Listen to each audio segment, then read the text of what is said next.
RogueCon 23. That's right. It is here. It's not back. It's here. It's the first one. Join the ultimate celebration of digital content with its creators, passionate fans, and industry experts. It is all happening in downtown Waco across multiple venues, January 20th through the 22nd of 2023.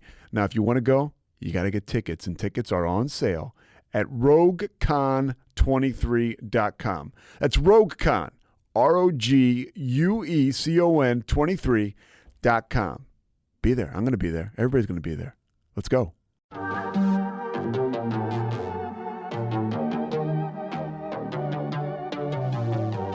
Hey y'all, I'm April. And I'm Caroline.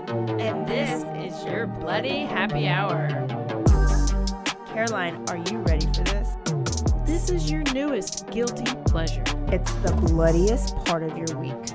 Did we say something about it also being happy hour? Show did. Because we about to be sipping on some murder. Bloody Happy Hour. Hey y'all, this is April. This is Caroline. It's Thursday. I'm so thirsty. So thirsty. Our special guest is back in the studio with us. Say hey. Hey, I'm back. Two Aprils, one couch. 2 Aprils, 1 couch. Yeah. Nice. What we didn't do last time is we introduced April, but we didn't put her through those random awkward questions that we put through all of our guests. Yeah. So on the spot right now, the one I always remember is the best one. Were you exposed to porn as a child? Oh, she had to think about it. Shit. That's not good. That's not good. She had to think about it. Oh no. I'm trying to think. I mean, like porn, like on TV or anything. Magazines. Like, if you were 1 to 10 years old, that was what I consider like a job. I mean, yeah. Right. No, I mean, I saw some boobs like on Skinamax. Yep. So basically, that's a yes. You know, basically, I'm pretty sure that's a yes. You know, all those movies would come on at like 10, and you're supposed to be asleep, but then you get thirsty and you walk through, and you see a boob or two. I mean, I feel like that doesn't Calling count, in but on Pam. I feel like... But at 10, right? At 10... Yeah, I mean, that... Were you like, I mean, I might have caught a peek. She liked it. I didn't say I liked it, but I might have caught You didn't have to say it. What did you do when you went back to your room after you saw those boobs? I was just like, well, now I know why I have to go to bed at 10 o'clock. Now it all makes sense. Okay, so gosh, Caroline, do you have a question? Do you have any tattoos? And if you do, what are they or where are they? Yes, I have 3 tattoos. One on my ankle. Is it a butterfly? Do you have a tramp stamp? It's really what I want to know. Yes, I do. Yes. Yes. I knew it. I just felt it. Mm-hmm. And then the porn question just solidified it. Yeah. 3. Okay, that's only one. Band-Aids? One on your ankle, one tramp stamp, and one on your left boob. No? Nope. Oh. No boob tattoos. One of my sisters, sorry, you don't listen anyway, so she had a drunk night and she's obsessed with dinosaurs. No. Yeah. A Brontosaurus with the long neck. She got an outline of that like on her butt cheek. Which one? Alex, you're welcome. The good sister. I don't know. She had a little moment. She had a moment. I'll never. What's your third one? I can't remember where it is now. Oh, on my wrist. Oh yeah. Okay. Yeah. Okay. One more. You can't even think of one? If you see an upside down pineapple, what do you think? Oh my gosh. Well, I recently learned this at your house. At your house and the mulch. Yeah, like I know. we had a sleepover at April's house. Oh, sounds real sketchy. It does sound sketchy. And we talked about this. I did not know upside down pineapples was a thing, and I didn't know red mulch was a thing. Red, right? Red mulch. Yeah, red mulch. You know. Like there's a whole community know. of people out there that look for upside down pineapples and red mulch. And red mulch. Yeah. And I go to my mom's house and guess what's on the placemat? Red mulch on a placemat? A pineapple. on the doormat. What? And then I go to placemat my on the table or a doormat on the front porch? I go to my mom's house. Yeah. And when I walk in, there's a doormat and there's a pineapple on it. On the inside of the house or the outside? The outside. Like, welcome. Like the welcome mat. Pineapple house. I hope you're ready. But when you're looking at it, it's right side up. I told her about it and she was like, I just like pineapples. Yeah, right. I ain't buying it. Why do you like those pineapples, Ain't Miss Monica? Why do buying you it. like those pineapples? Let me just tell y'all right now, I'm about to get attacked by April's mic stick because it is literally in my nostril. It is. So It is. I just want to tell You you have to dig if I in your have nose. You don't even have to. Yeah, I don't even have to because I got that to do it for me. Okay. That was great. Thank you. You're welcome. I'm just jumping. Is there anything else? No, but I do want to. What do y'all think about this? After the end of this month, right? Which this will be. Should this be the last episode? Yeah.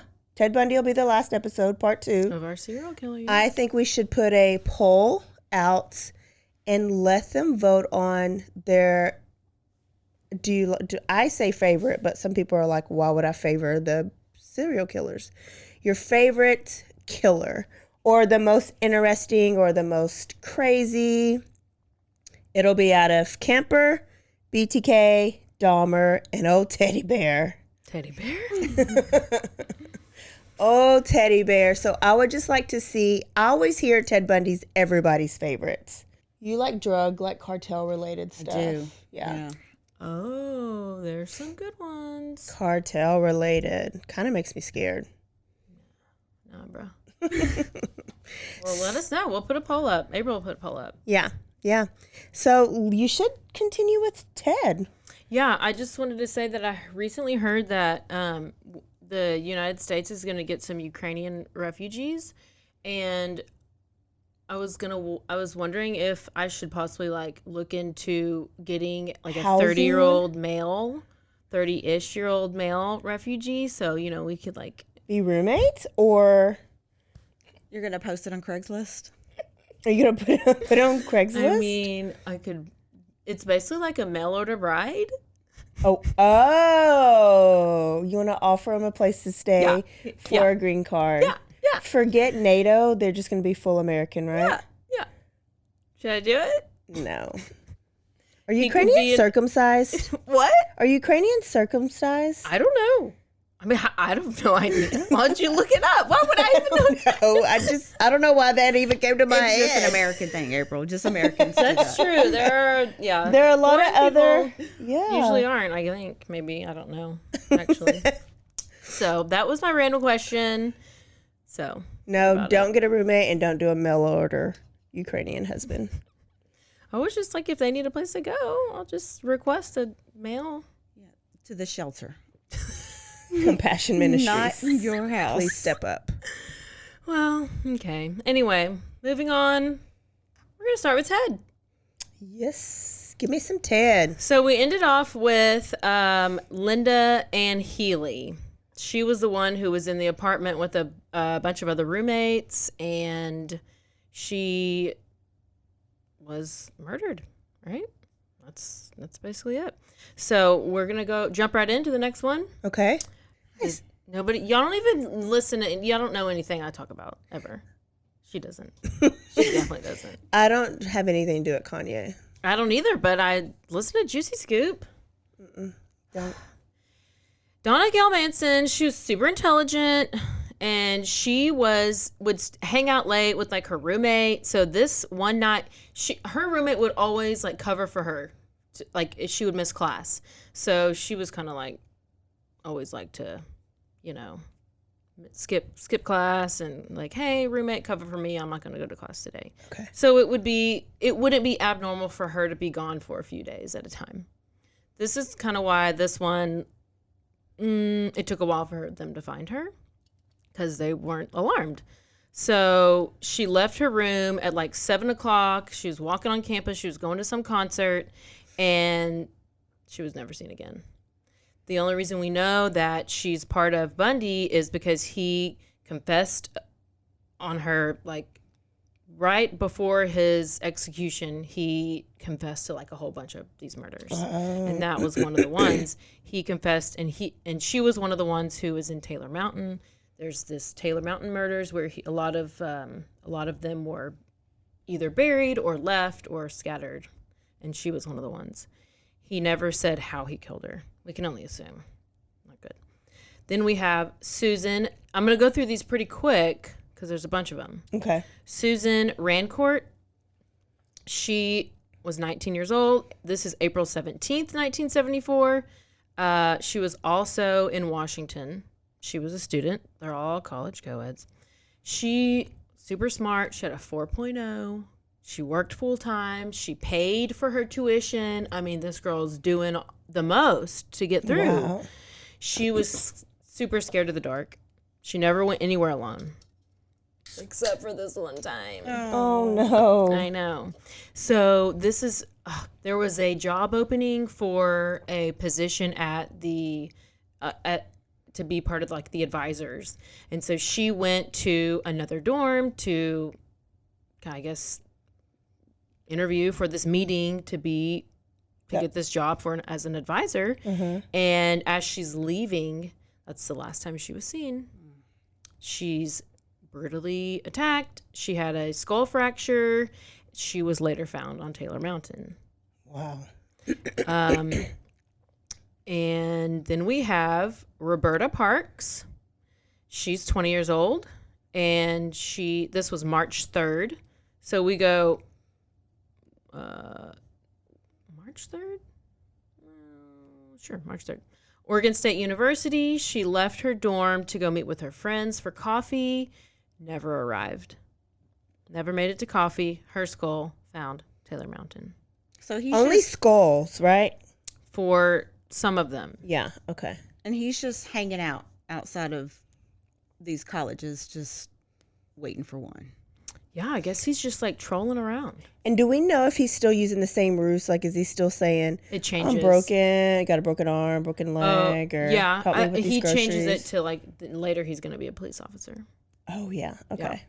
So right now we still don't know how he's like catching these. He's just good looking. Yeah. Yeah, yeah. Then we have Brenda Ball. Is that name?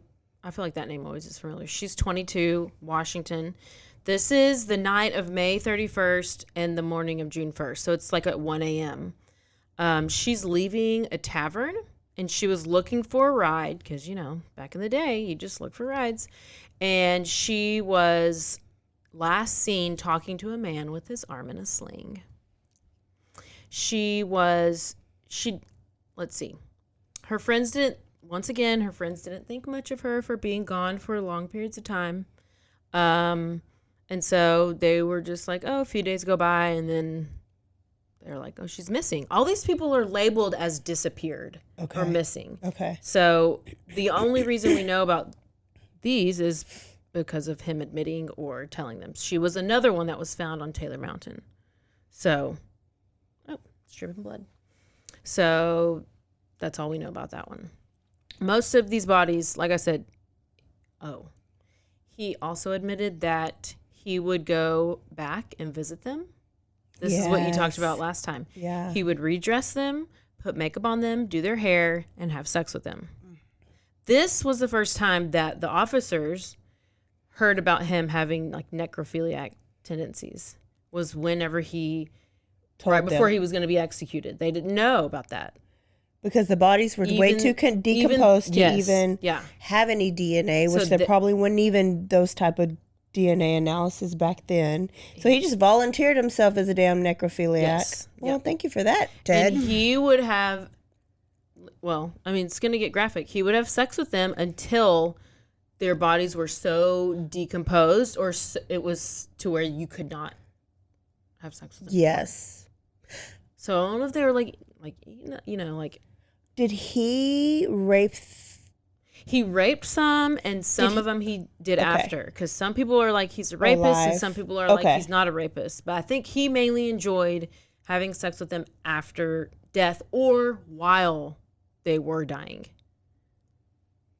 Because there was one that they said he explained in detail how he was like strangling her, and he was in her whenever he was feeling the life go out of her. It was real bad and graphic, but that's what it. If I had to hear it, then you have to hear it. Oh, it's an explicit podcast. 100%. They know what they signed up for. The next one is a big one. This is the one that last episode we played the whisper tape where he's like, Georgianne Hawkins, did you hear that? Did you hear that? This is the one where he talked about this one a lot. This is the only one he like really described, like how he, like where he went and drew a map to where she was buried and all these things. So June 10th, 1974, she's a student at University of Washington. She was leaving her boyfriend's dorm. She's cramming for this Spanish exam. She's walking back to her dorm. It's a alleyway. It's very lit. Literally, she's 40 feet away from her dorm room. There's like sorority houses and stuff. Yeah. They said multiple times, she's 40 feet away. She was 40 feet away. When a man approached her on crutches, and he dropped his briefcase. And this was the ruse. He asked her if she would, help him carry his briefcase to his car because he was on crutches and he couldn't pick it up. Poor guy. So she agreed to help him. She was very trusting, and she bent over. It was like down an alleyway. They go down this alleyway and they go into an adjacent parking lot. Apparently the parking lot was not a lit parking lot. And as she's like opening or putting in the briefcase, that's when he like hits her over the head. So once he does that, he hits her over the head. She is knocked out. He handcuffs her, puts her in the car, starts driving, and at that point she like starts to come to, but she's still a little loopy. I mean, she just got knocked out. And then she starts talking about, she was asking him if he was a tutor for her Spanish exam. When she woke up?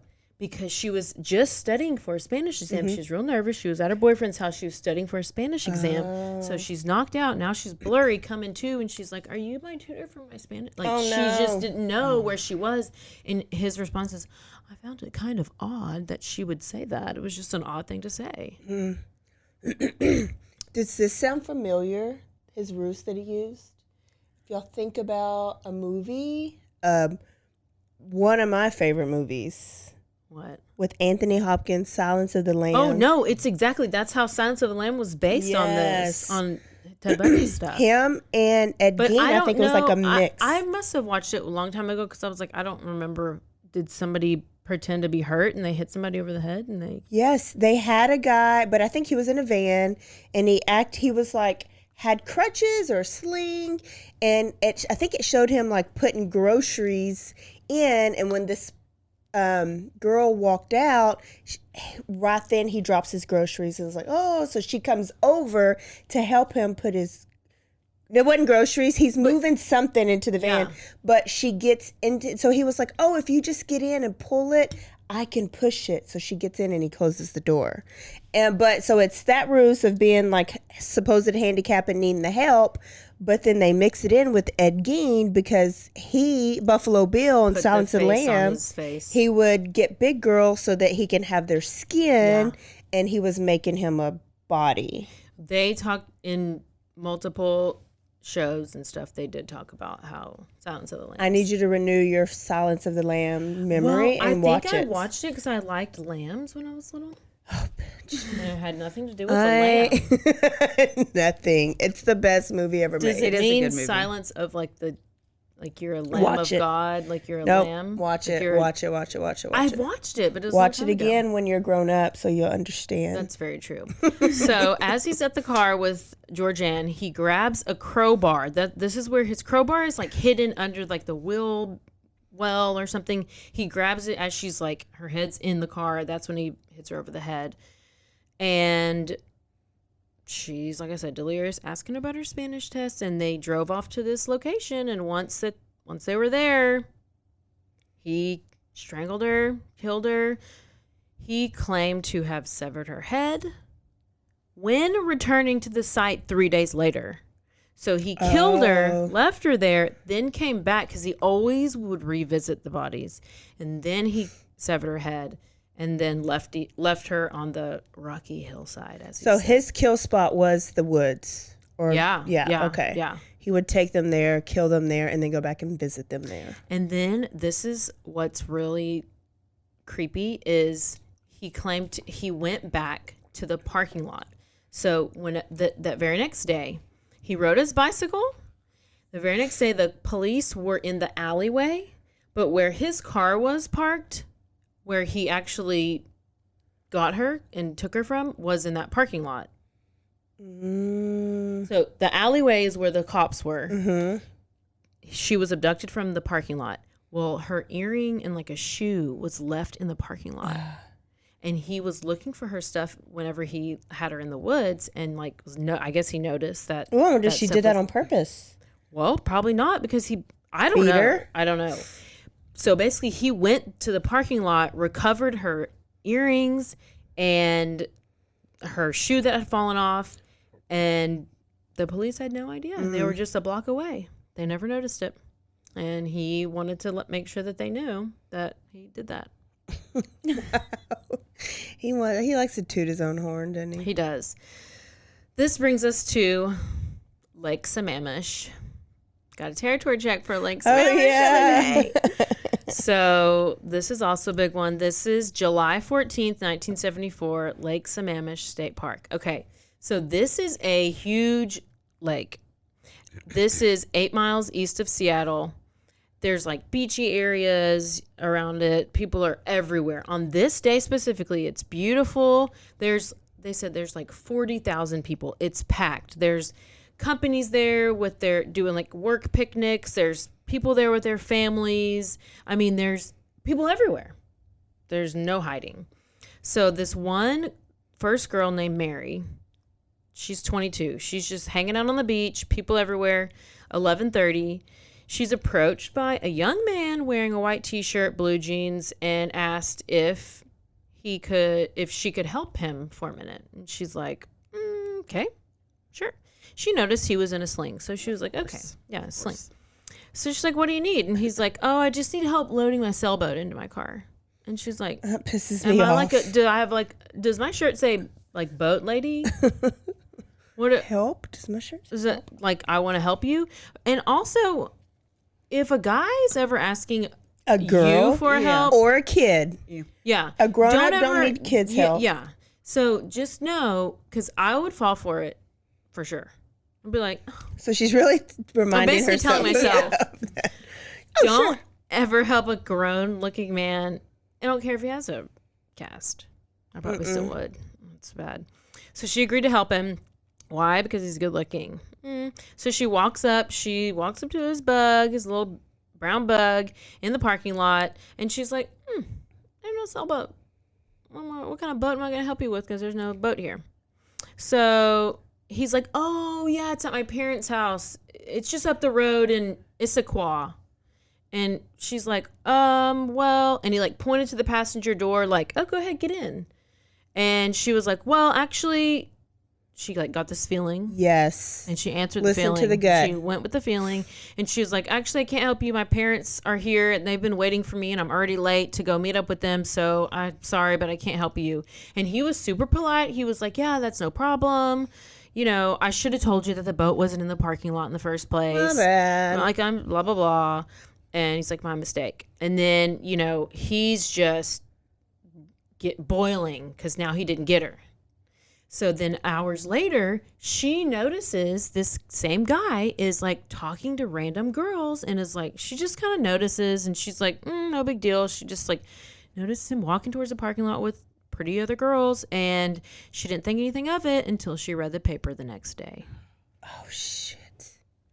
Janice Ott. And he would tell them his real name. Hi, I'm Ted. Here we go. Okay. 23, Janice Ott, 5 foot, 100 pounds. She's nothing. Tiny little thing. And she was going to help him with the sailboat. He came up to her, same thing, except this one had blonde hair. Yes. But the only one. The only one. Yeah. But we think that it's because he was like mad Desperate. because he didn't get the first one that he wanted. So he's just going for whatever. Same thing. Goes up to her, asking to help put the sailboat up. But here's the only thing. Whenever this is his first mistake, what you just said, is he goes up to her and he's like, "Hi, I'm Ted." Mm-hmm. Well, there's people all around, so of course they hear that he said that. And she's like, "Oh, hi, I'm Jan." And so later this will come into play because the witnesses and everything. And so once he told her that, "Oh, I just need help loading the boat in the car," and he's like, he told her, "It's actually at my parents' house in Issaquah." And she's like, "Oh, well, I live in Issaquah." Of course she does. Come on, Jan. I know. So, I mean, I would be like the same. I'll be like, "Oh my gosh, I live there too." You live at Boa Park? Oh my God, me too. Are we neighbors? Damn, girl, boy, whatever you are. So the only thing that was holding Jan is that she had her bike with her, and she was like, "I don't want to leave my bike on the beach because I don't want somebody to take my bike." And he's like, "Oh, that's fine. I have room for it in my trunk." I mean, since when can a bicycle fit in the VW? But it didn't have backs. Okay. Well, it didn't. But also, can you even fit a bike into a bug? I don't know. Not those bikes from 1974. Yeah, with them big ass handles. Yeah. No. Mm-mm. So yeah, Ted's like, "No worries, there's room." And then once she arrives to the car, I'm pretty sure she was punched in the face before she even knew that the bug was too small to fit her bicycle. So this is when we know that the passenger seat of his car is missing. So what he does is he keeps the seat. He just removes it at times and puts it in the back seat, or is there a trunk? I don't know. But it was gone. It was not there. We're not exactly sure what happened to her in the woods, but he took her to the woods. Y'all, he tied her up. Mm-hmm. He left her there. She's still alive. Okay. And I'll tell you, I'll come back to it in a second. Later, he would come back, kill her, and then decapitate her. And her bones were found in this area, and some of her clothes also. But while he left her there, he went back to Lake Sammamish, approached 19-year-old Denise Nasland. Same thing. She's on the beach. She's having a picnic. She's with her boyfriend, her dog, and another couple. You better not hurt the dog. This is 4 hours later. Hurt the girl, not the dog. I didn't say that. I'm just saying. 4 hours later, she left the group with her dog to go to the bathroom. And she was last seen wearing cutoff shorts and a blue halter top. And her dog found its way back to the friends as everybody's searching for her, because then they don't see her. She never came back from the bathroom. No witnesses seeing her leave the lake. So after both of these disappearances, several people came forward. And this is when they're saying that they saw this man approaching women, saying his name was Ted. Ooh. And that he had his arm in a sling. So months later, Janice Ott's jawbone is found, Denise Nasland's skull is found, and her jawbone and femur, and they were among several other unidentified skeletal remains. And it turns out that what he did was he kept Janice tied up in the forest to watch while he got Denise and brought her back so that one of them could watch him kill the other one, and then he just terrorized them together. I wonder if it had something to do with her being blonde and maybe not being a good enough kill. So he had to have like a backup plan too. Like, that's so true. He wasn't going to get his satisfaction out of the blonde because she doesn't fit the profile and the whole whatever. So you go find a brunette one. Well, I told you I was in the FBI. How do you doubt me? I never did. I ain't never doubt. Don't ever doubt April. So at this point, we have King County Police. They're gathering all this information. There's witnesses. It's being broadcast all over. They have this amazing sketch.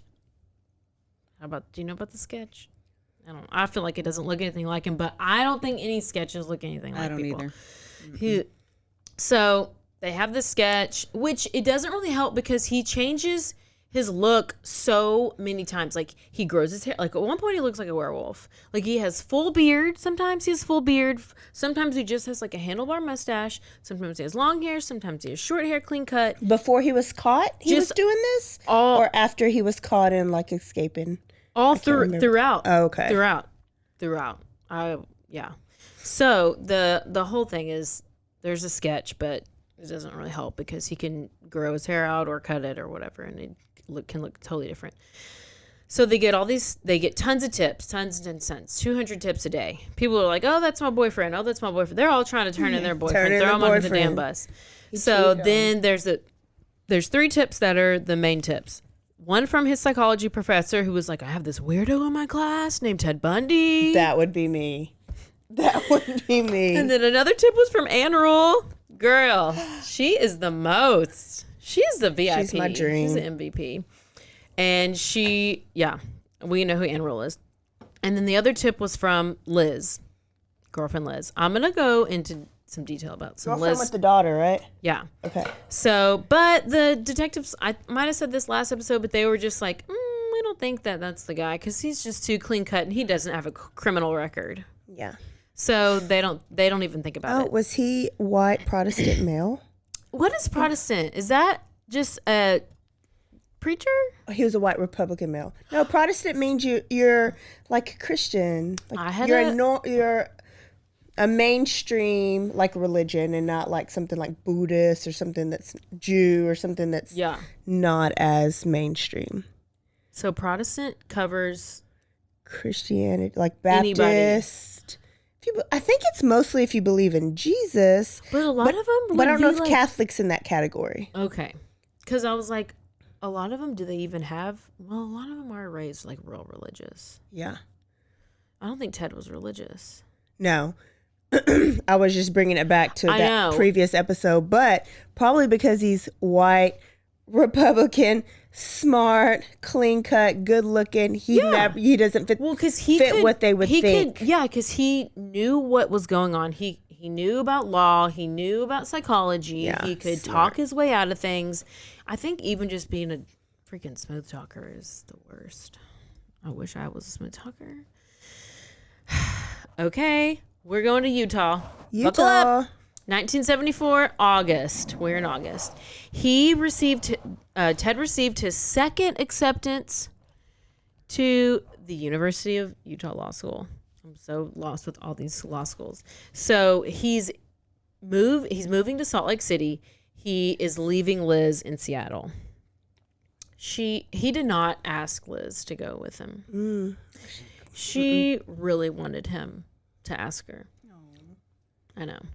So, she kind of already had like a little bit of suspicions, but she was still like thirsty. Yeah. She's like, surely, no, it's whatever. So this is around the same time that, wait, Ted just moved to Utah and all of these other women started disappearing in Utah? Oh. That's real strange. It's October 2nd. He's been there for August, September, October, about 2 months. He didn't waste no time. 16-year-old Nancy Wilcox disappeared near Salt Lake City. Her remains were buried in a park, but were never found. That's literally all I have about her. October 18th, Melissa Smith, 17-year-old.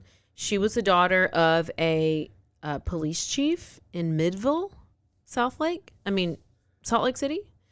It's just a suburb of Salt Lake City. She disappeared leaving a pizza parlor. Her nude body was found about 9 days later. October 31st, Laura Amy, 17, leaving a cafe at midnight. Her naked body was found by hikers on Thanksgiving Day. So that's on Halloween. Man. The weird thing. Okay, Melissa and Laura, which are the last two that I just mentioned, they had both been beaten, raped, sodomized, and strangled with nylon stockings. And years later, which is when he would do his confession, he said that his postmortem ritual with these corpses included shampooing their hair and putting makeup on them. What? I remember makeup. I don't remember shampooing. Maybe somebody added But this. like What where? is it? Like how do you? He just takes them to the woods and washes their hair, Do you bring like in a bucket? water? Your brain moves like mine does. So I'm like, what do you mean shampoo? Where did he get the water? Did he just pour the shampoo on there and lather it up and it's just like sudsy? And it's just wet, like he didn't blow dry I don't it? know. Like, He didn't blow dry it. He I was pissed too. But he did he wanted them to look great. He would makeup, full makeup. Why are you gonna make them look great whenever in 5 minutes or 5 days their skin's gonna be eaten off? Did he dress them up before he had sex with them? That was like his date. He dated them. That's how he dead dated people. them. He dated dead people. I don't remember the. Tell the shampooing. camera. He dated Dated. the dead people. What a dick. What a duck. I mean, they were probably. I mean, they had fresh hair and probably at least makeup on before he killed them. If you hadn't, was trying to- They probably didn't have lip gloss, and that's what it was. Yeah. April wanted to put lip gloss on him. Listen, this is where we get into Carol DeRanch. Ooh, I remember that name. November 8th, 1974, Bundy approached Carol DeRanch. She's at the mall. We're in Utah. This is he is about less than a mile from where he was last seen with his previous victim. So he's still pretty close, same vicinity. He sees this girl, he writes down her license plate number, and he waited for her to leave the store she was at. So he comes back, she leaves the store, he approaches her, he pretends to be a cop. This is his next ruse. He's Officer Roseland. In no uniform, He was undercover. of course. So listen, he told her, he's like, someone broke into your car and I need you to come and fill out this police report because they broke into your car and so I want you to he broke in, he left, and she's like, oh my gosh, like what? Somebody broke into my car? And he's like, I'm officer, whatever. So she asked him for his ID. Oh, good job. Good girl. Yeah. By the way, I was looking at all these pictures of these people, and Carol DeRanch, she has some really good hair. Don't they all? I will show you her hair. Hey, would Ted Bundy kill April? Look at her. It's probably you would actually be dead. She gone. Yeah. She You- gone. Oh, I need the part though. You fit the profile. Yeah, put it down the middle. Put it down the middle. I just want you to see Carol with the good hair. With the good hair. I mean, it's Carol good with the hair. Good hair. Carol with the good hair. Yes. Carol with the good hair. Yeah, she's got good hair. Oh. So no, don't all. Oh, girl, she's still here. And I think I know what's going to happen with She her. asked for the ID, which of course he busts out a police badge because I'm sure you can get it at the damn flea market or whatever. I don't know where he got it. And shows her, and she was hesitant. She didn't want to go. She was like, She noticed he was driving this bug. She went anyway because of course people are like confused. I would be confused. She gets into the Bundy bug. I'm gonna call it the Bundy bug. She gets in the Bundy bug, and then they're driving, and she points out that she's like, you're on the wrong road. Like, this isn't the way to the police station. And that's when he swerves over, goes off the road, and just puts a handcuff on her. Handcuffs one of her hands. She immediately gets out of the car. She pulls the door open. I guess he didn't take the door handle off because some people I think he does later. Yeah. Don't he? Yeah. So she's able to get out of the door. Apparently instead of putting the handcuffs on he put both of them on one hand. So that's where he messed up again. And so she gets out and she's running. Actually they fought each other. After she got out of the car, she noticed he had this Crowbar, which he's like Mr. Crowbar. And she like fights him off, runs down the street. There's another car coming, and she like waves the car down, jumps in their car, and is like, take me to the police station, and goes to the police station. Nice. She gets away. She's still Go, Carol. Go, Carol, with the good hair. I literally noticed that. I was like, oh my gosh. So, this is where it's no more celebration. Celebration? I'm making up new words. It's a new word. So, he's real mad because Carol got away. Mm-hmm. What's he going to do now? Go 19 miles away, and within the hour, he's going to go to Viewmont High School, where there's a play that's letting out. Yes. And this is whenever 17-year-old Deborah Kent leaves the play early. She's leaving to go pick up her brother.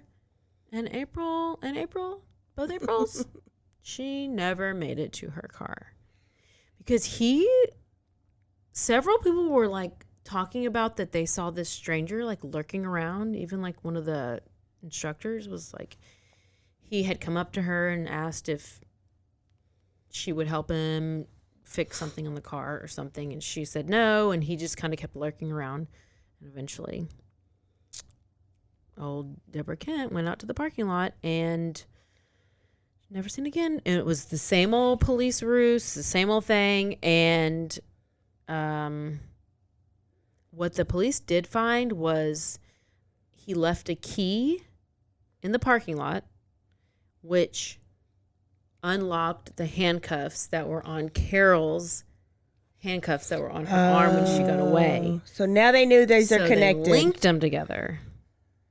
After 40 people die. So now they do believe, it is this they at least have a link to whoever the person was that went after Carol was the same person who went after Deborah. Oh, yeah, because it was in the same night. Okay. Yeah. So, when was that? That was November 8th, 74. Damn, we're still in 74? He literally... How long is his reign? Like 1 more year. Okay. So now we're in 75. And he travels to Colorado. Yeah, he's making his way across the United States. So that was in November. And then now we're in... smoke weed. These are all he got drunk a lot. Weed states. Oh. Are they? I know Colorado is. Is it Washington? Probably not Washington. I don't know. I just made it up. I will agree. Yeah, you're right. So now he's like shifted. He's like, I'm so tired of Utah. I'm going to Colorado. And he goes. And 2 months after Deborah Kent disappeared, it's January 12th, 23-year-old registered nurse, Karen Campbell. She was vacationing. She was at a hotel in Snowmass, California with her husband or fiance and 2 kids. And she was just leaving the lobby, going to the elevator, and all of a sudden they never see her again. What? Never see her again. So he convinced her to get off an elevator and go out to his bug. Apparently. Because you know what? Her nude body was found a month later on a snowbank in Aspen. This bug, man, was like pimp ride. They must have been all about this bug. I ain't never. They were all about Ted. I Ted. Even fit in a bug. Good thing I'm too big. Good they thing were I'm all too about big. Ted. She was Don't killed trust by anybody. blows to the head, blunt force trauma, and it was likely that she had been raped. March 15th. Before and after. I know. I just got to keep going because there's just so many. March 15th, Vail, Colorado, ski instructor Julie Cunningham disappeared while walking to her apartment. She was going to meet a friend for dinner. Never made it. Her body was found. And that was part of the ones that he confessed to. Okay. He said he had approached her on crutches, to get him to help carry something to the car, all the same things and the same things and the same things. I didn't remember. I'm glad you're saying that he finally did confess because I couldn't, it's been so long. He wasn't he still didn't confess to all of it. Fully. He's not like a Jeffrey Dahmer, Ed Kemper confession. He didn't want to die. Still used third person. He didn't want to die. So he was trying to save his own life. He used third person earlier, and then later like the day or 1 or 2 days before is when he like really gay. Because I know like he didn't want to give the names for some reason. But remember, he wanted them to be his, so he didn't want to share. Yeah. But he wanted so bad to not die. So he was trying to kind of be like, well, I'm going to need 3 to 6 months to really tell you all of the details. Mm-hmm. So wow. I'm sure there's still a lot that he didn't actually confess to. So, you know what? It's March. You know, this is where we have literally month after month after month murders. Wow. So, like, January 12th was Karen Campbell. March 15th, Julie Cunningham. Now we're on April 6th. It's Denise Oliverson. She's 25. She disappeared. It was like the border of Utah and Colorado in Grand Junction. She's riding her bicycle to her parents' house, and literally her sandals were just found near a railroad bridge. Wow. Like, he just happens to be at the right place at the right time watching people be by themselves. I people watch, but I don't know. They're predators. This is what I don't know. Okay, so he claimed to have thrown her body in the Colorado River. Her body was never found. How does he know the names of these people? Oh, he stole their IDs. Yeah. That's right. That was his. Because I was like, how do you even know who these people are? You just see them and you get them and you take, like. It was his trophy. But they're, I don't know if I go all into it, but they do later find like tons of IDs, so that must be why. So where's I'm about to get there. Okay. Literally, I got 2 more, and then my next question is: remember, he was living with the old woman. No. Is this okay? He was living like in an old lady's house during a lot of this. Are you talking about Kai Mega whenever he lived at the boarding home? Because we ain't there yet. Okay. No, I don't know. Okay. I don't know. I don't remember an old lady. Okay. May 6th, he, really? 12-year-old? There's so many I already forgot about these people. Lynette Culver. This isn't even he lured her from her junior high school and apparently, there's like no details on this, drowned her and then sexually assaulted her before disposing of her body in Snake River. Her body was never found. These must be ones he just like admitted to. June 28th, Susan Curtis, 15. She was on the campus, the BYU let's campus. Let's not skim over the age range. No, like this 12-year-olds. I forgot. I remember a little bit. No, his very last one is the one that people talk about and that we remember. These are all skimmed over everywhere. Yeah. Sometimes it won't even go over them. It'll just like label them. Like it'll just say their name, their age, and then like disappeared. Because there's so many. Because some of them he might have just listed the day before. He might have just like said, oh, by the way, I killed this person and this person without giving any details. So we might not even know details. Oh, yeah, because he wasn't very forthcoming with. Yeah, so that's why I'm like, I'm not trying to skim, but I'm just like, this is just what I. Well, I was pointing out like the age, like that's if your target is college co-eds because you're still pissed off at Stephanie, this is way out of your element with this 12-year-old and then a 15-year-old. Like what's the point of that? But they still fit the visual profile, I guess. Brown hair. Yeah, but like I know, I thought the same. I was like, why? He's all over the place. He is all over the place. He becomes disorganized almost. Oh, whenever he's Kyle Mega, he goes shit. He pulls a Caroline. He goes total disorganized. Total disorganized. He should have taken his meds. He would have got away with it. He did not take his medication, clearly. So in conclusion, from Utah and Colorado, there were Wilcox, Kent, Cunningham, Oliverson, Culver, and Curtis. So there were 6 bodies that were never recovered. Oh, wow. So let's talk about Liz. Yes. What's this bitch doing? Okay. So at this point, Liz and Ted are still together. They're back and forth. She is like suspecting him like that he's no good.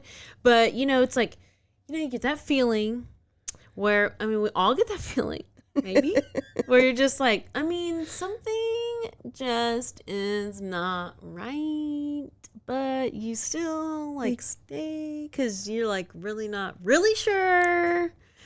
You want to be 117% sure. So she starts snooping around and, you know, she starts questioning things like people do when they're in these situations. She's gone through his stuff.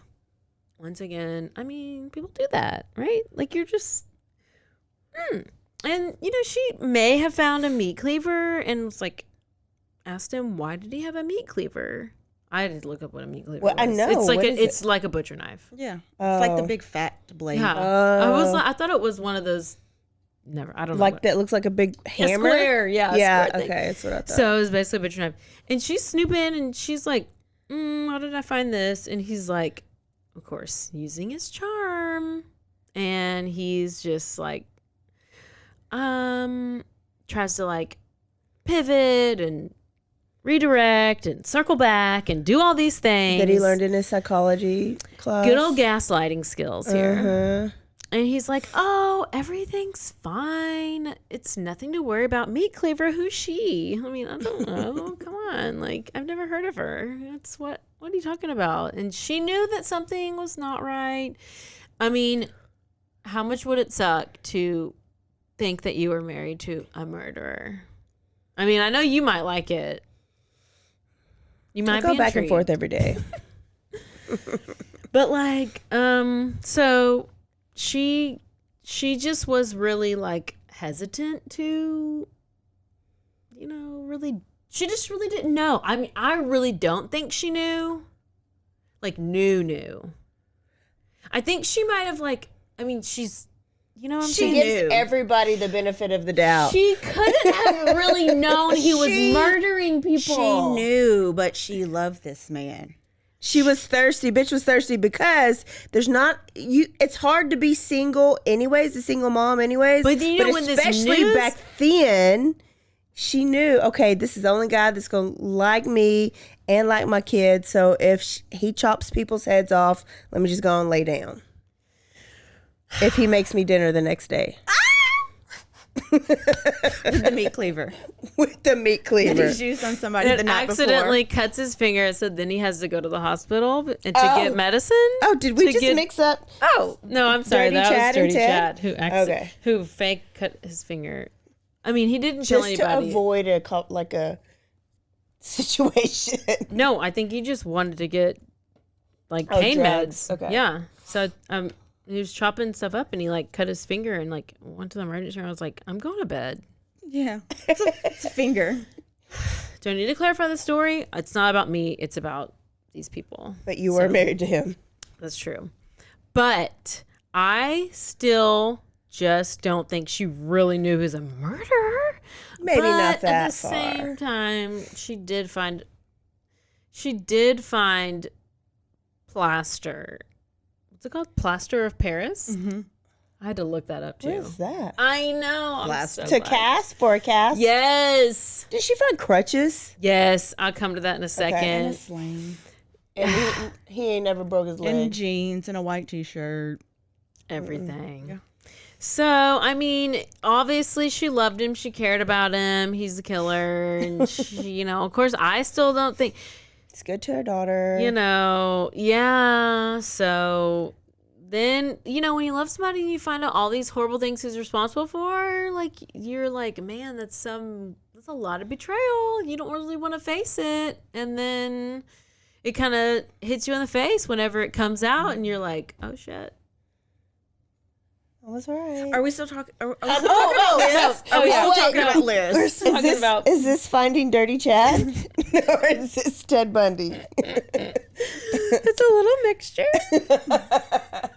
So guess what? They continue. I'm making up so many. They stayed together. Yay. She was so dedicated. Brave. She's She was so dedicated. brave and But such- guess what? This is around the same time that Ted gets arrested for the first time. You ready for it? How? I'm about to tell you. Okay. August 16th, 1975. You ready for all these dates? No, I can't remember. So how. we were just in June. Yeah. Okay, that's when he had his last murder in June. Now it's August 1975. He was stopped for a driving violation because he was like, the officer noticed him because it was a small town. It wasn't a typical car that was in town. He was like, his lights were off, headlights were off, and he was like speeding through, running stop signs, and then he started to like really run stop signs, and then the officer pulled him over, and he finally got him to stop, and then he got him out, and he searched the car. That's when he noticed that did we take a break? Oh, we didn't insert a break. That's when he noticed that the passenger seat was in the back seat. And at that point, he searched the car and he found Ted's little murder kit. Thank you. Murder kit consisted of handcuffs, ice pick, crowbar, ski mask, trash bags, rope, pantyhose with eyes cut in them, along with other questionable items. When did he put the pantyhose on? Lots of times. And he would strangle people with the pantyhose. With the nylon pantyhose. It's coming up. He did it differently. Or did he always strangle them?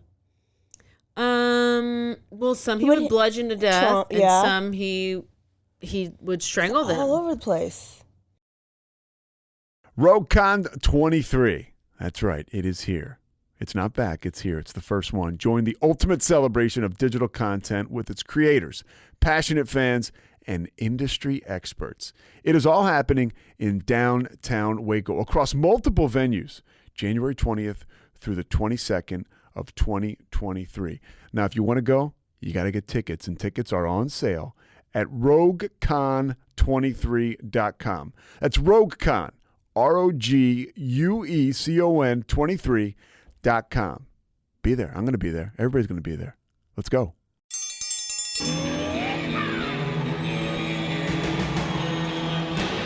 Hi, I'm Hank. You might remember me from a show called King of the Hill. Check out a King of the Hill rewatch podcast. These boys ain't right, but they are funny. Find the podcast anywhere you get your podcasts or at roguemedianetwork.com. I tell you what.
Look up my leech girl real quick. You got to see her face.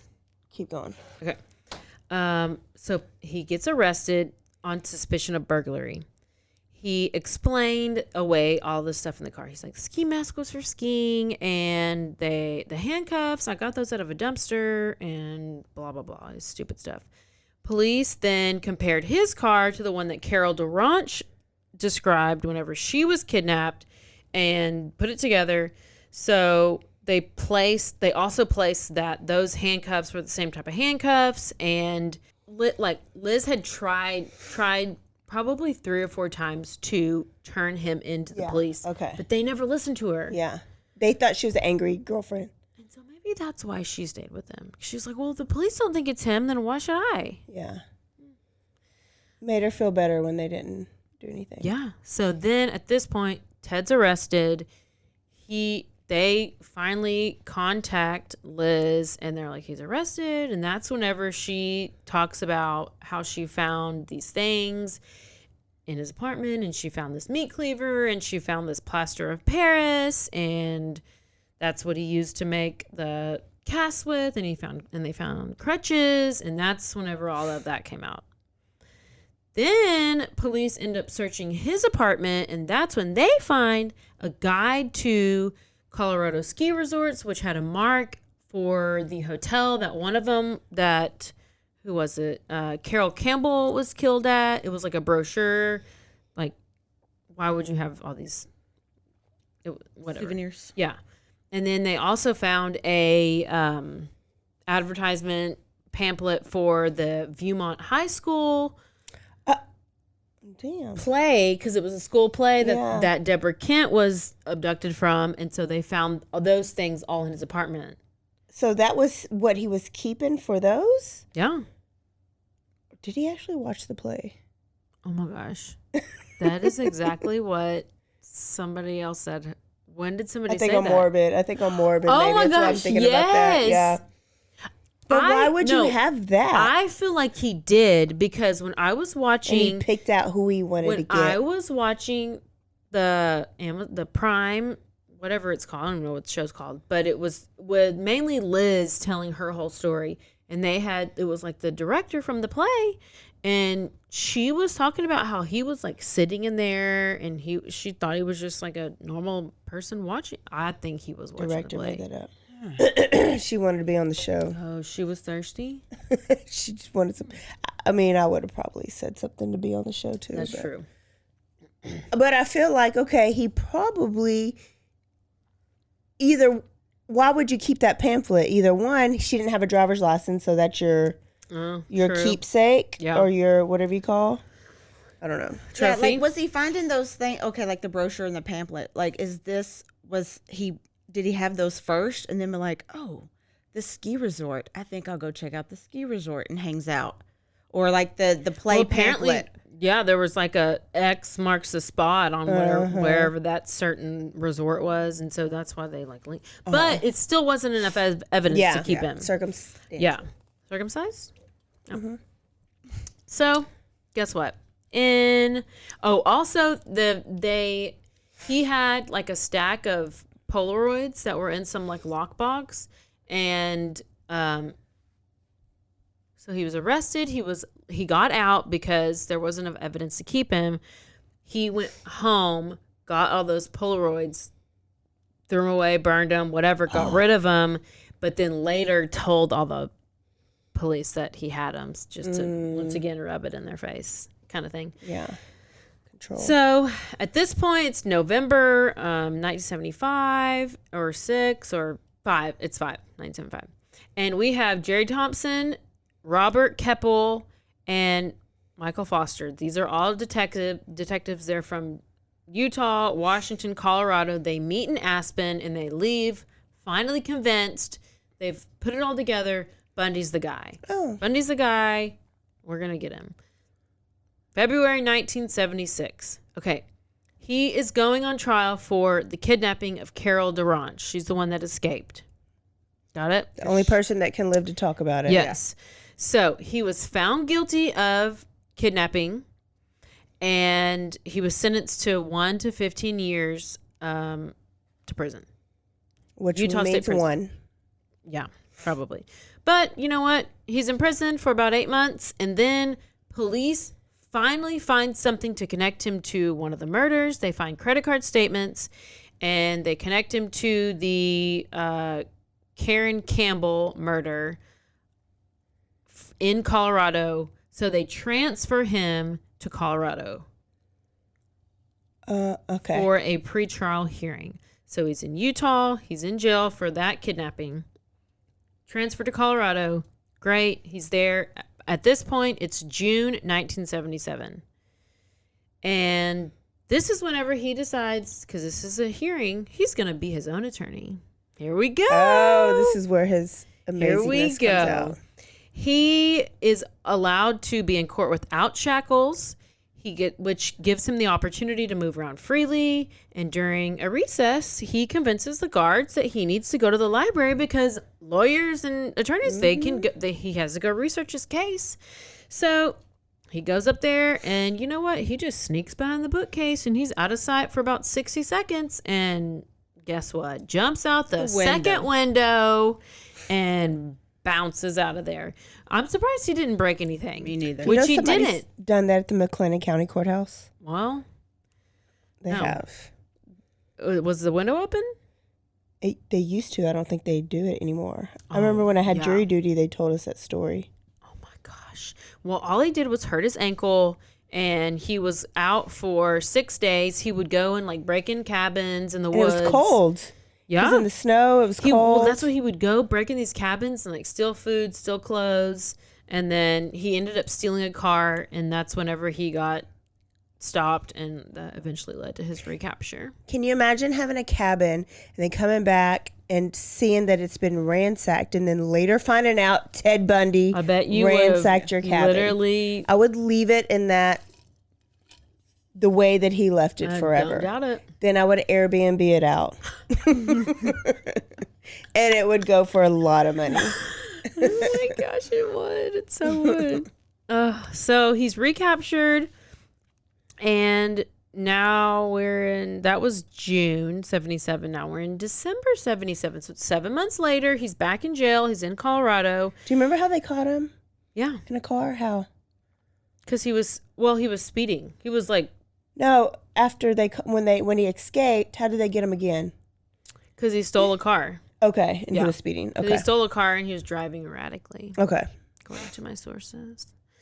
So 7 months later, and he's like, I got to get a new escape plan. Let me assemble one. Oh. Let me assemble an escape plan. He somehow gets a detailed floor plan of this jail. This is when he turns into an organized killer. He gets a hacksaw blade from another inmate, and he manages to collect $500 in cash to use for while he's on the run and an escapee. Okay. Okay? We later find out how he got this $500. That's what I was fixing to ask. And this is from Carol Ann Boone. That's why I was confused. Okay. I always get her and Raunch, and I'm like, Okay. no, this bitch didn't go and Yeah, no, help this him later bitch on. she done helped him escape. Hang on, mouth watering, dry it up, get you a drink. Here we go. She helped him get the cash. So during the evenings, while the other prisoners were showering, Ted Bundy sawed a hole in like a 1 square foot in the ceiling of his cell. He lost 35 pounds, 35 pounds. So he would be able to wiggle his way through the ceiling, and he would be able to crawl in the space above the ceiling. And then all the time he's bitching, and didn't he like have a lawsuit about how their food was horrible and the conditions are horrible? Yes, he and was that's why always he's complaining. losing weight, because the food was so horrible when really he was doing it on purpose so that Yeah. he could fit through. He was always complaining. Genius. So he did dry runs, and he would go up in there, and he would, like, other inmates would hear, and they would be like, somebody's crawling up in the ceiling, and they would totally ignore the other inmates. They're like, y'all are stupid. So on New Year's Eve, he crawls through this hole in the ceiling that he carved out and lost all this weight. He ends up, and he comes out, and he's in the head jailer's room. Goes down in there, goes in the closet, gets some jailer's clothes, puts on the clothes, and this just walked right out the door. Listen, He he needs gone. a standing ovation for that. Go! He needs a standing ovation for that. I mean, listen, that was, Yeah. you know, sorry that about was- your bad luck.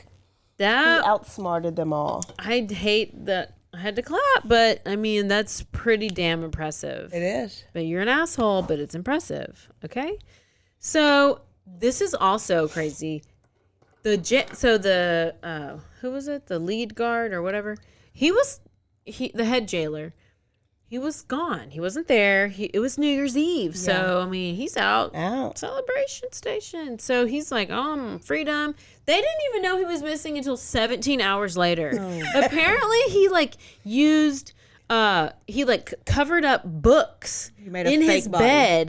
But like, wouldn't you be pokey? Wouldn't it be like pointy?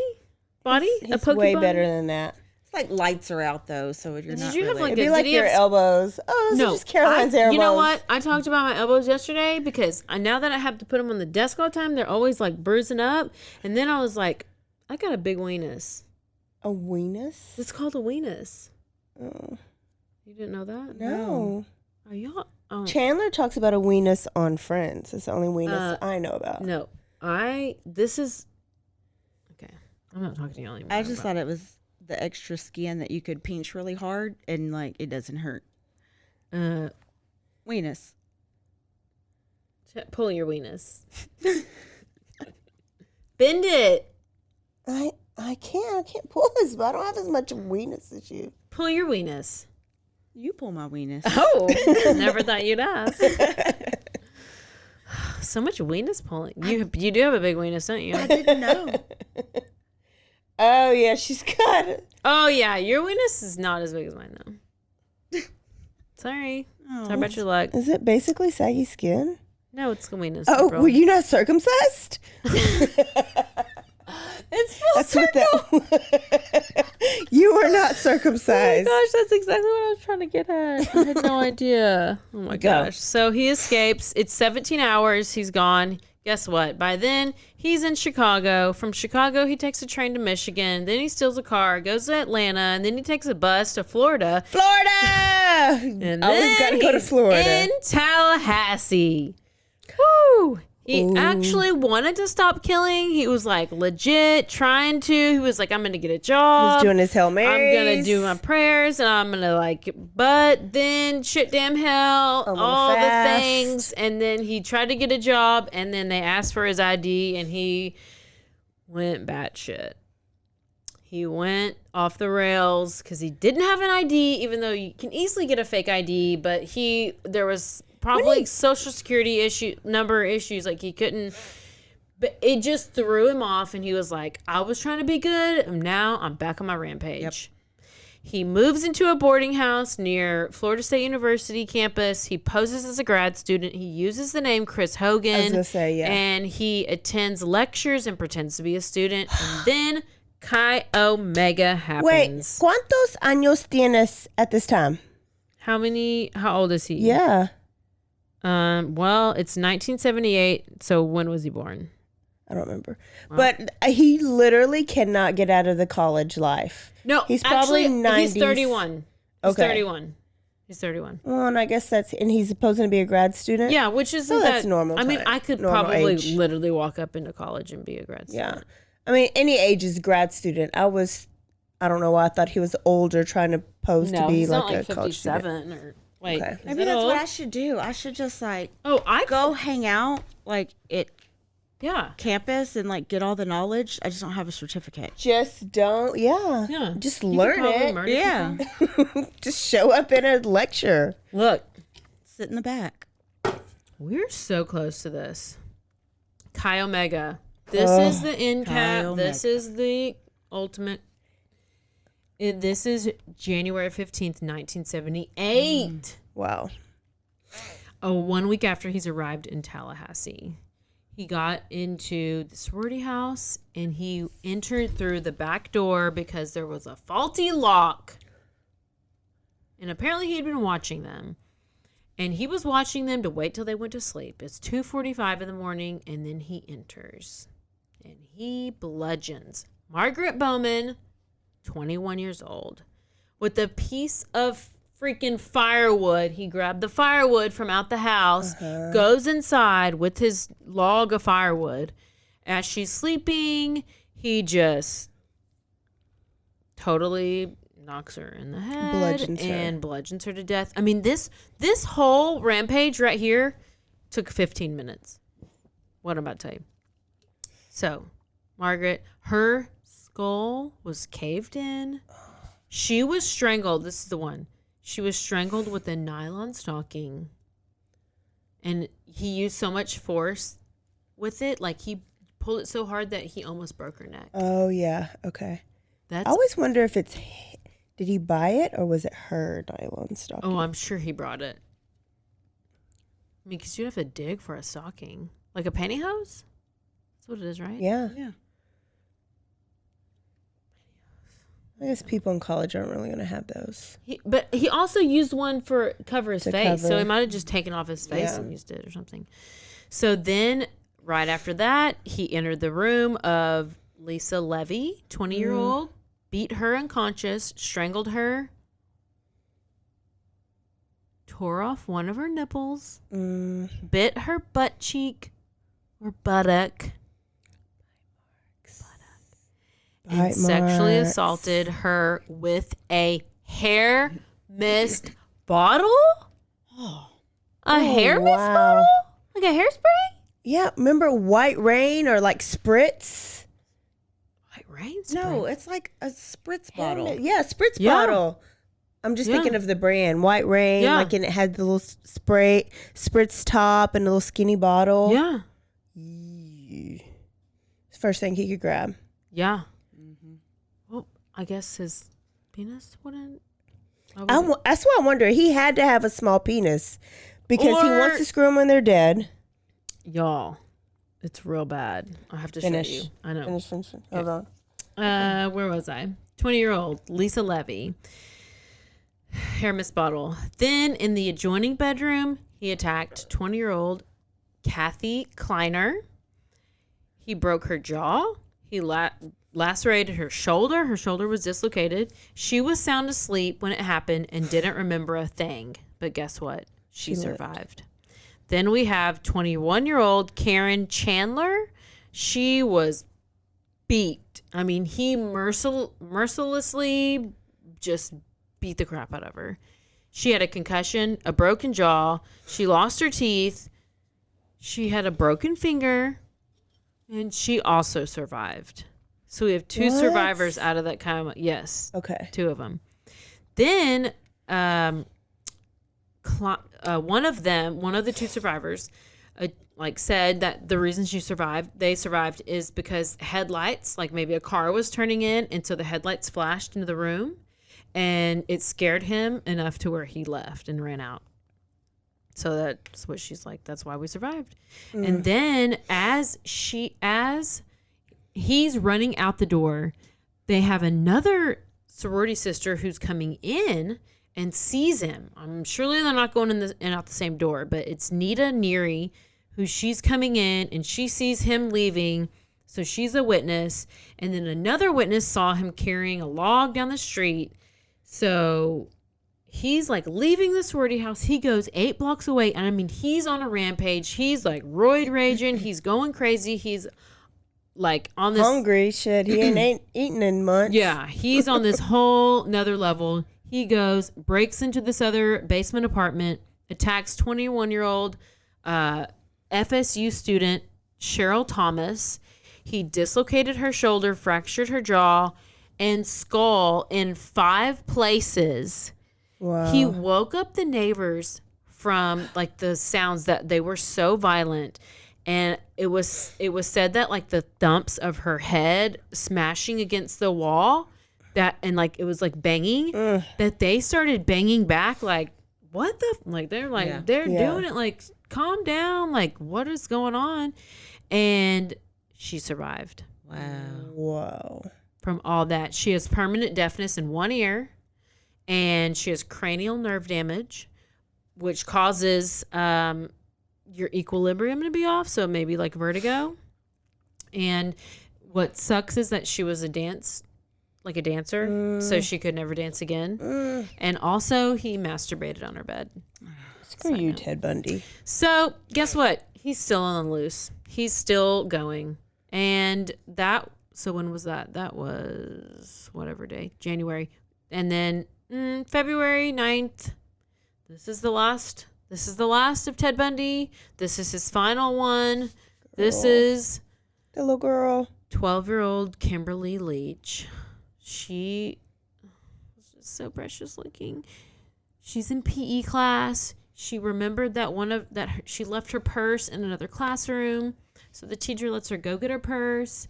She's coming back to PE with her purse, and this, all of a sudden somebody's like, I just remember seeing, like witnesses were like, I remember seeing her with this like angry man, and we just thought it was like a dad who was mad and like taking their kid home, and because we don't know why, and so they didn't report it because they just were like, oh, it's whatever, somebody picking up their kid. And once her parents finally realized, like, she's not home, and they found out that she didn't go to the rest of her classes that day, they instantly knew, like, something was wrong. And they reported it to the police, and 2 months later, they find her body in a pig pen. Oh. What is a pig pen? About 40 miles away, she'd been sexually assaulted and strangled. There had to have been not any pigs in the pen because they will eat Everything. about anything. Well, there ain't no pigs in that pen. They turned to bacon already, I guess. I don't know. So her body was just there, just dead. Yeah, they Whole. Probably. Yeah. Yeah.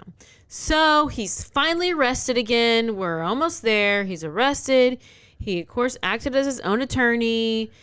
This trial is insane. Wait, I have to back up. Okay. April has been to the Chi Omega house. Did we talk about that last week? Mm-mm. We did at George's. You don't remember? I have. April's Oh. been to the Chi Omega house. What did we say about it? We stopped, and it's probably been like, I don't know, like 4 or 5 years ago. My son had a tournament in like South Florida. So on our way there, we get to Tallahassee, and we like to visit like colleges too. Like when Jace was like playing baseball, like we would like go to different colleges. And so it's Florida State, and Mike's like, or he's like looking up something. He was like, hey, go this way, turn here, turn here. He was like, oh, this is it, stop. And I was like, what is this? I was like, what are we doing? And so he's like, take a picture of this and send it to April. And I was like, He went and visited the Chi Omega house? and we just stopped, you know, just right out in front. And nobody was out or anything. 100% count. They have beat you because you didn't go to. Well, I didn't have a way to go. I didn't have a car. She's so mad at me. Yeah. So then I was like kind of reading about it a little bit, where it says that like the sorority girls who, you know, pledge, like they don't talk about it. They don't talk about anything that happened in that house. Yeah. It is not even talked about. They need to. They don't even know about it. How is now. it not part of everyday conversation? It should be. You got to remember the people. Yeah. Oh, you know what? I wonder. I wonder if There's like a pictures. memory of, Yeah. and like the rooms that it happened in. It's crazy. Why would you still even have It that looks house? the Go same. get a different house. Like the house looks Can't. exactly the Why same. can't you not tear it down and go build a new one? Because I think that in the Greek life, that house probably has way more Meaning past and and history than meaning Ted than Bu- one no. night.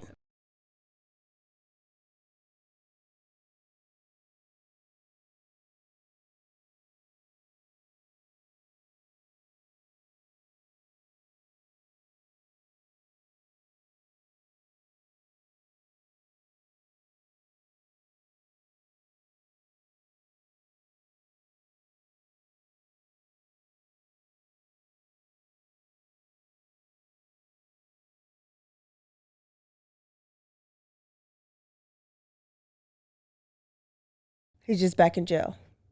Yeah, because go ahead and tell your personal story. I was just trying to like skip the little things and get to the like. Well, and I can't remember, but I just know it was a random cop that was on duty. Oh no, there was this big thing, and there was like a fight, and there was gunshots. Yeah, Is that the one? Yeah. Yeah. In Pensacola, Florida, is Okay. where he ended up being caught. So y'all know what I do when I travel You and went I and found look. Why did you want to go to where he was caught, not to where he? No, I didn't. Oh, you didn't. I was just in Pensacola, and I didn't know about anything that happened in Pensacola. So if I don't know about anything, I'm going to say famous murders, famous killers, famous something, Pensacola. And all I found out was, one, Emmett Smith went to Pensacola High School. So boom, we went there and took a picture of the Emmett Smith Stadium that's named after him.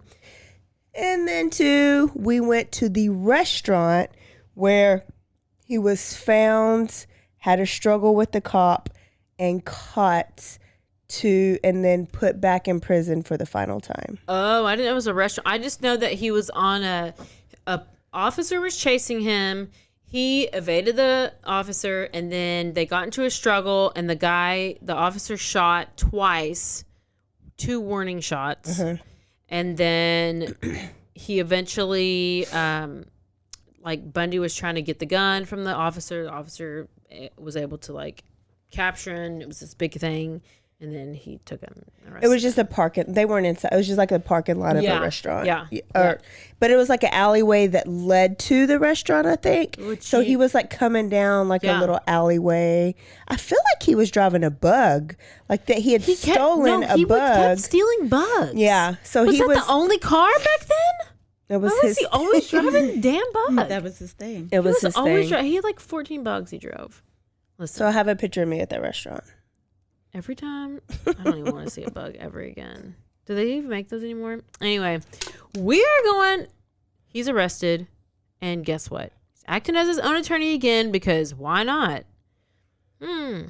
So this is what is.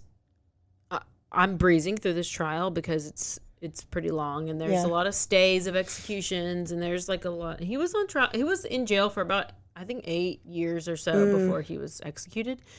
But what's crazy is that since he's acting as his own attorney, there are survivors that are coming up and they are testifying or giving their statements and having to answer questions from him, like on cross-examine. And so that's really weird. And the thing is that he wanted to relive everything. So he was questioning a police officer. I watched some of this. And what he did was he was like, this officer was like the first one on scene at the sorority house. And he was like, can you describe the scene exactly as you found it? As he's getting a boner. And he, listen.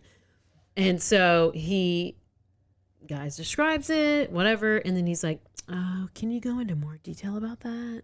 And then he describes it again. And he's like, so tell me again about this. And I mean, finally the judge has to like, or whoever objects, and they're like, you've literally asked the same question, like repeating question, whatever. But I the wonder if he objection is. really didn't remember any of it because it happened so fast. Who, Ted? No, like, I'm talking about Ted. Like, if he's asking this cop. Oh, no. In details, what really happened. No. I was just wondering, like, if it's kind of like he blacked asking out. it to relive it. Relive. Yeah. He is 100% asking to relive it. And, he's got the biggest heart on at the same. It's actually on video, and they're like, oh my gosh, like, what happened. You did, like, it's so annoying. It gives him that sense of power and control. Yeah. Again, just hearing what he did. So then at some point, there's also a lady who goes up. I can't remember which. I think I can't remember her name. But he's doing the same thing to her. He's asking her to give details of what happened. And he's being, his own little lawyer self. And she would not give details. He got so mad. And he, like, slammed down his fist on the table. And he's like, you fucking have to answer me. And she was like, that's the monster. That's the thing that he can't control. And so it was like, it was just intense. It was crazy. There's all these witnesses. There's all these people who have survived. Carol DeRanch. So, multiple charges. I could go into more detail, but this is where we're going to get to our end, and this is when he gets sentenced. He's found guilty. Oh no, hang on. Marriage. He gets married to Boone. Okay. This is so he's found guilty. He's going to be sentenced. He's going to be executed. This is during his sentencing phase. He surprised everyone because he's still his attorney. He calls Carol Boone as a character witness, which this is, she's been in his life at this point for several years, and she's always been by his side. But I forgot how she came in. Well, how are they? Was she just a fan? I think she just was part of trying to get him she was just thought he was innocent. I don't. I do know, but I can't remember. Okay. But I know that she was the one who slipped him the $500 so he could escape or helped him to escape. But she was always like, he's innocent, just like a number one. She's probably just a fan. Apparently in Florida you can do these crazy things to where if you just say, Carol, will you marry me? And then they say, yeah, then that means you're married. And you have conjugals. Oh, yeah, they got conjugals after this. But all you have to do is say that, will you marry me? And then you're married. So then that's how they were married during the trial. Because I was like, he just asked, will you marry me? And she was like, yeah, I will marry you. But there was some like legal weird thing because, it's Florida. And so then they were married. And then they had all these conjugal visits because they were snuck in, I guess. And she got pregnant and she had a baby and they had a little girl. Ted Bundy's got a daughter out there named I forgot. Rose. Yeah. I forgot. But apparently Rose don't want to be found. Obviously. I would be like, I'm Rose Bundy. Oh my goodness. Carol Boone, after so many years of having the back of Ted Bundy and thinking he's innocent, finally is like, maybe he's not innocent, and she divorces him. Oh, thanks Way for to that. go. So after endless appeals, before being put to death, this is when Bundy gave details to Detective Bob Keppel, confessing to several murders, and he's talking about how he kept the heads of victims and how he was engaged in necrophilia, and which we already know, but this is when he finally admits it. And this is when, of course, he blamed everything on porn. Porn, which is why we asked you if you've been exposed. Yeah, because apparently that was the stimulant that caused all of his whole murderous rampage. They also used him as a tool at one point in time. Yes, they did use him as a tool, and he tried to bargain. He tried to get out of being executed, saying that he could help, and he did actually help with what's his face? Gary Ridgway, Green River Killer. Green River. But I can't remember. But he helped catch him. I don't remember. I've never looked into the Green River Killer to see, like how much Bundy helped. That helped me. I mean, I still think. I see why we killed Bundy, because motherfucker would get out. Like, he would escape again because he's that smart. Put a tracker on him, but you should use him for research. Yeah. But that's why I think we should keep some of these, most of or all these serial killers alive, because we can learn from them. Where's he buried at? Wait, electrocution was scheduled. It was like a damn tailgate party out there. They were just like, burn, Bundy, burn. Having signs. Tons of people showed up. They were selling T-shirts. It was like a whole party. Yeah. And they were just chanting it. Burn, Bundy, burn. So, April, what's a T-shirt? you ready for this? 2,000 volts of electricity surged through his body. His hands and body tightened, and smoke could be seen coming from his right leg. Then the machine turned off, and Bundy was checked by the doctor one last time. And on January 24th, 1989, Theodore Robert Bundy, one of the most notorious serial killers of all time, died at 7:16 a.m. as crowds outside yelled, "Burn! Bundy, burn!" The end. And you know what? My last thing I have to say is thank you for coming to my TED Talk. Wait, what were his last words? You don't remember? He said, like, tell my mom and tell somebody and somebody I love and care for them. It was stupid. He had a steak done medium rare, eggs over easy, toast with butter and jelly, milk, coffee, juice, and hash browns for his last meal. And his last words were, Jim and Fred, I'd like to give my love to my family and friends. Who's Jim and Fred? They were two of the detectives that were in there. They were the two people that were in there with him. Oh, I'd like you to give my love to my family and friends. That's literally all he did. That's all he said. That's why I didn't even say it. Yeah. He's stupid. Sometimes they say something real asshole-ish, like Gacy was like, "Kiss my ass," his last words. What a dick. Yeah. Okay. Did you see anything about where his ashes? Do you remember finding anything about that? I didn't even look. Okay. Well, this is just what I heard on a podcast. Okay. A good podcast that maybe then, I don't know if it's like that now, that we have to honor the dying wishes. So if somebody's executed. Well, where's wishes?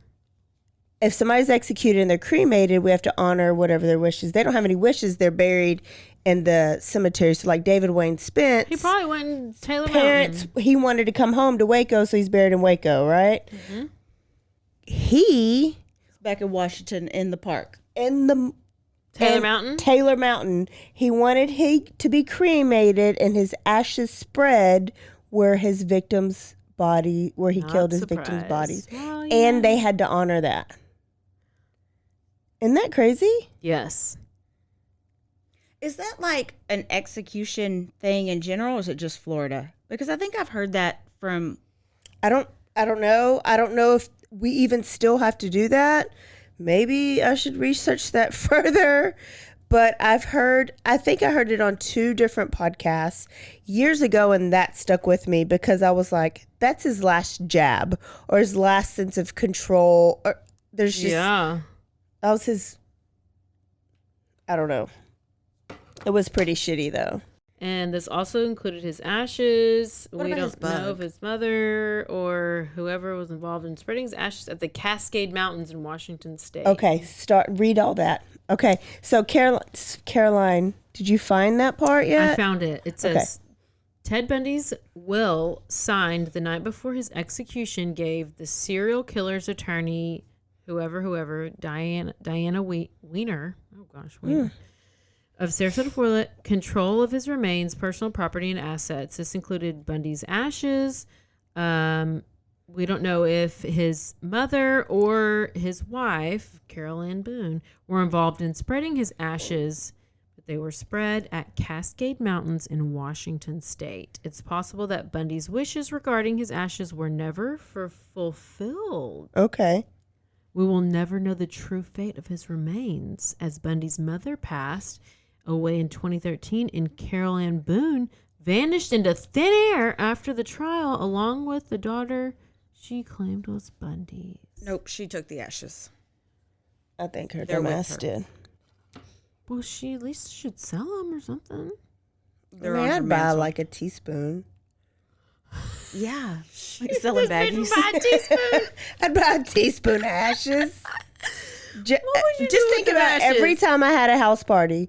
Guess what this is right here. These are Ted Bundy's. It's like like when we talked about the Jeffrey Dahmer. Remember his apartment? They were selling like the refrigerator and the deep freezer that he kept the body parts, and people wanted to buy.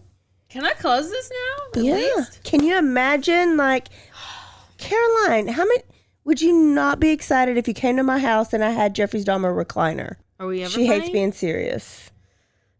I need some jokes every now and then. I mean, I was You going just to had talk a big about job. Jesse Smollett, when he was got it. You just had a big job and your brain's just like overwhelmed. Look, that was like 15 pages. It was a dissertation. Yeah. Basically Gosh, I a don't Bundy even know how to say dissertation. that dissertation. You That have was- your master's. I basically do have my master's. Yeah. Oh my gosh, I'm so sorry. You have your master's degree now. She did a Wow. great job. We are done with serial killers, y'all. We have no idea what's coming next month. It's We have probably no gonna idea. be random and amazing. Yeah, maybe we should just take a break and be random. Don't forget, right now, go to your Spotify app and rate us the 5-star so that when they search us on Spotify, you see the 5-star rating. Also, on your podcast platform, you say stay aware, I say stay alive, and you say always be DTF. Okay, do it. Wait, what? Aware. Don't alive, forget to- DTF. Stay aware. Stay alive. And always be DTF. That's literally how we just did it. Thank you for coming to my And she TED didn't Talk. even drink. Bye.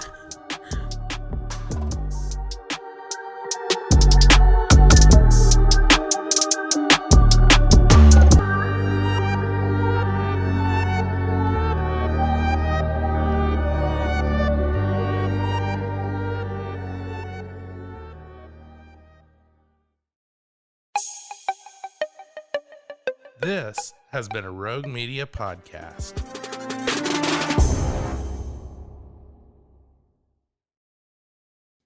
Join the ultimate celebration of digital content with its creators, passionate fans, and industry experts. It's all happening in downtown Waco across multiple venues on January 20th through the 22nd, 2023. Tickets are on sale now at roguecon23.com.